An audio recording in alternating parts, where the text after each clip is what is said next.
নমস্কার, আমি স্মিতা আর আপনারা দেখছেন স্মিতার ছাদ বাগান দিল্লি থেকে। বন্ধুরা, আজ আপনাদের সামনে তুলে ধরবো আমার ফুলের বাগান। মূলত শীতকালের চন্দ্রমল্লিকা গাছের আপডেটই নিয়ে হাজির হয়েছি। আপনাদেরকে বহু আগে ভিডিওতে দেখিয়েছিলাম চন্দ্রমল্লিকার গাছের কাটিং থেকে চারা তৈরি করার পদ্ধতি, আর সেই চারাগুলো থেকেই কিন্তু আজ দেখুন খুব সুন্দর ফুল ফুটেছে বন্ধুরা। এই যে আমার ছাদ বাগানে যেসব চন্দ্রমল্লিকা গাছ ছিল এবং আমার বন্ধুদের যাদের ছাদ বাগান আছে বা গাছ লাগায় তাদের কাছ থেকেও কিছু কাটিং সংগ্রহ করে বালিতে বসিয়ে দিয়ে বেশ কিছু চারা গাছ তৈরি করেছিলাম। সেই চারা গাছগুলোতেই কিন্তু এখন কুঁড়িতেও ভর্তি হয়ে গেছে, কোথাও কোথাও ফুল ফোটাও শুরু হয়ে গেছে। দেখতেই পাচ্ছেন বন্ধুরা, বিভিন্ন কালারের চন্দ্রমল্লিকার ফুল ফুটছে। আরও কিন্তু এখন পিঙ্ক কালার আর মেরুন কালার এইসব ফুলগুলো ফোটা বাকি আছে। এই যে দেখুন, এতে মেরুন ফুটবে দেখে বোঝাই যাচ্ছে। আরও পিঙ্ক কালারেরও একটি দুটি গাছ আছে, সেগুলোও ফোটার মুখে। এই গাছগুলোকে ফাইনাল পটিং করার পর প্রত্যেক সপ্তাহে আমি সর্ষের খোল পচা জল দিয়েছিলাম এবং এইভাবে গ্রোথ করে নিয়েছি। আরও কিছুটা গ্রোথ হতো, কিন্তু মাঝে আমি অসুস্থতার কারণে সেইভাবে কোনো পরিচর্যা করতে পারিনি। এখানে একটা নীল রঙের ডবল প্লেটের অপরাজিতা, এই গাছটা আমার ছাদ বাগানে মরে গেছিল। বহু কষ্টে বীজ সংগ্রহ করে আবার এই নীল অপরাজিতার গাছ আমি আমার ছাদ বাগানে অ্যাড করেছি। এখানে দেখুন গাজানিয়া ফুল ফোটা শুরু হয়ে গেছে, 1 বছরের পুরনো গাছ। এটা একটা মিলি গাছ। এগুলো কিন্তু আমি কাটিং থেকে সমস্ত গাছ তৈরি করেছি। এই মিলি গাছেও কিন্তু শীতকালে প্রচুর ফুল ফোটে। আর এই যে পদ্ম গাছের অবস্থা দেখুন বন্ধুরা, আমরা সবাই জানি পদ্ম গাছ কিন্তু শীতকালে শীত ঘুমে চলে যায়, সেখানে কোনো রকম গ্রোথ থাকে না, ফুল হয় না। তবে এই পদ্মের গামলাতেই রয়েছে আমার কিছু ছোট্ট ছোট্ট মাছের ছানাপোনা। এই দেখুন, দেখতেই পাচ্ছেন। আমি এই পদ্ম গাছের গামলার জন্য কিছু মৌলি ও গাপ্পি মাছ এনেছিলাম। বড় মাছগুলো কিন্তু আর বেঁচে নেই, কিন্তু সেই মাছেদের থেকেই বাচ্চা হয়েছিল। কতগুলি বাচ্চা এখনও আমার গামলায় ঘুরে বেড়াচ্ছে। এবারে প্রচুর স্ট্রবেরি গাছ তৈরি করে নিয়েছি রানার্স থেকে। দেখা যাক কখন স্ট্রবেরি হয় এবং আপনাদের সামনে তুলে ধরবো। আর এখানে রয়েছে গোলাপ গাছের আপডেট।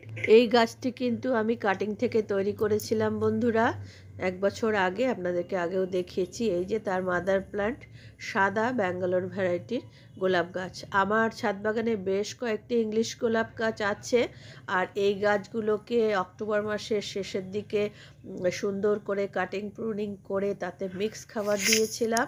তাতে ছিল চা পাতা পচা সার, তার সঙ্গে নিমখোল, সর্ষের খোল, বোন ডাস্ট, কিছু পটাশ, এই ধরনের সমস্ত কিছু জৈব খাবার মিলিয়ে প্রত্যেকটা গাছের গোড়ায় গামলায় দিয়ে দিয়েছিলাম। তারপর দেখুন সেই গাছের কি সুন্দর গ্রোথ হয়েছে এবং ফুল ফোটাও শুরু হয়ে গেছে। প্রত্যেকটা গাছ কিন্তু কুড়িতে কুড়িতে ভরে উঠেছে। এই অরেঞ্জ কালারের গাছটিও কাটিং থেকে তৈরি করেছি। আমার ব্যাঙ্গালোর ভ্যারাইটির 3টে গাছ আছে, বা একটা হোয়াইট, একটা অরেঞ্জ, একটা রেড, 3টেরই কিন্তু আমি কাটিং থেকে আরও চারা তৈরি করেছি। এখানে আরও কিছু চন্দ্রমল্লিকা গাছের কাটিং বসানো হয়েছে বন্ধুরা। দেখুন গাছগুলোতে গ্রোথ নিচ্ছে। এখানে একটা পিঙ্ক কালারের জবা ফুল, সমানে কিন্তু ফুল পাচ্ছি। এখানে আরও কিছু জবা গাছ রয়েছে।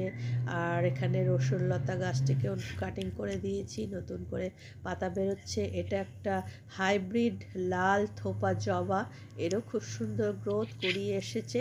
আর এখানে আমি ছোট্ট ছোট্ট কিছু প্লাস্টিকের ঝুড়িতে কাপড় বসিয়ে ধনে পাতা চাষ করেছি বন্ধুরা। দেখুন শীতকালের একটি অতি প্রয়োজনীয় সবজি ধনে পাতা, যেটা আমাদের সব সময় ব্যবহার হয়, সেটাও লাগিয়ে দিয়েছি।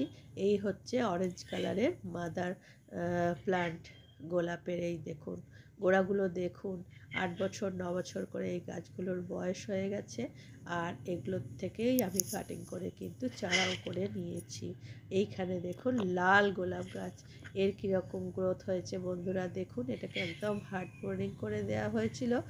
গাছের পাতা দেখতেই পাচ্ছেন, কত শাখা বেরিয়েছে সেটাও দেখতে পাচ্ছেন। শীতকালে কিন্তু খুব সুন্দর এই গাছ থেকে ফুল পাবো, আশা করছি আপনাদের সামনে তুলে ধরবো অবশ্যই। সঙ্গে থাকবেন। যদি আমার ভিডিও ভালো লাগে লাইক করবেন, কমেন্ট করবেন, শেয়ার করবেন বন্ধুরা। এইভাবেই আমাকে উৎসাহ প্রদান করবেন।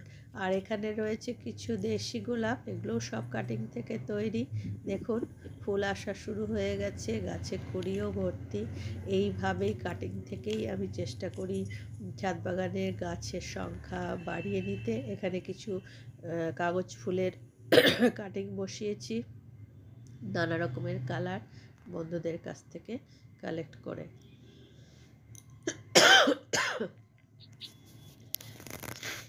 বাকি এদিকেও আমার প্রত্যেকবার এখানটাতে আমি বিভিন্ন ধরনের শাক চাষ করে থাকি।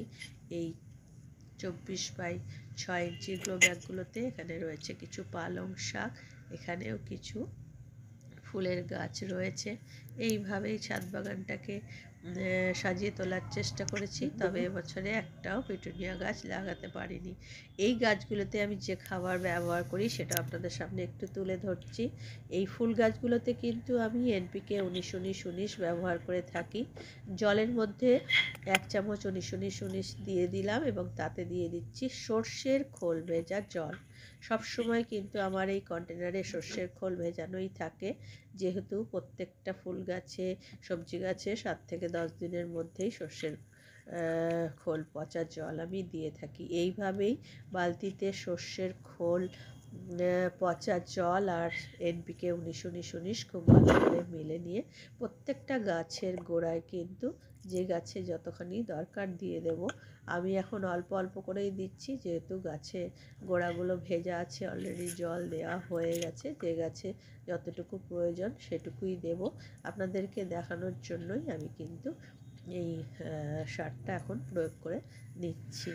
এই ছোট্ট ছোট্ট চন্দ্রমল্লিকা গাছগুলোও কিন্তু এতে খুব সুন্দর গ্রোথ নেবে, কুড়ির সংখ্যা, ফুলের সংখ্যা বাড়বে। আমি কিন্তু প্রত্যেকটি ফুল গাছেই এই তরল সারটি ব্যবহার করে থাকি। এই সামান্য সামান্য পরিচর্যাগুলো করেই কিন্তু এইভাবেই ছাদ বাগান করে চলেছি। খুব বেশি আড়ম্বর করে ছাদ বাগান করে উঠতে পারি না বা করিও না।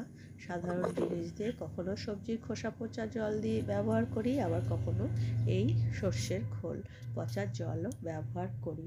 আশা করছি আপনাদের আমার ছাদ বাগানের ফুলগুলো ভালো লাগলো। আপনারাও নিজেদের বাগানে ব্যালকনিতে 1-2টি করে গাছ লাগান। আমি সবসময় বলি সবুজের সাথে থাকুন, ভালো থাকুন। টাটা।